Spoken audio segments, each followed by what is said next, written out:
Disgraceful Obama visits Africans, brags about how rich he is. It wasn't exactly a humble brag. When former President Barack Obama took the stage in Johannesburg, South Africa, on Tuesday to signal all the right liberal virtues by pushing universal education, the rights to collective bargaining for labor and, of course, progressive taxation, he might have thought he was delivering the standard lefty line. But what came out was the same kind of arrogant self-admiration that marked Obama's dreadful 8 years in the White House. In the speech, Obama couldn't help reminding his audience of just how filthy, stinking rich being president has actually made him. I should add, by the way, right now I'm actually surprised by how much money I got. And let me tell you something, I don't have half as much as most of these folks or a tenth or a hundredth, Obama said. There's only so much you can eat, there's only so big a house you can have, there's only so many nice trips you can take. I mean, it's enough. Of course, Obama's famous for a speech where he declared that at some point, you've made enough money.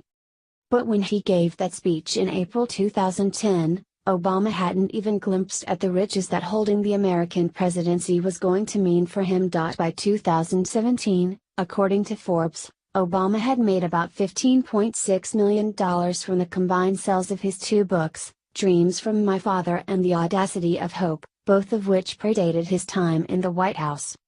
But that was chicken feed compared to what Obama's post-presidency life held. According to the Washington Free Beacon, Obama and former First Lady Michelle Obama signed book deals worth $60 million. The former first couple has also signed a deal with Netflix to produce a series of high-profile shows, according to the New York Times.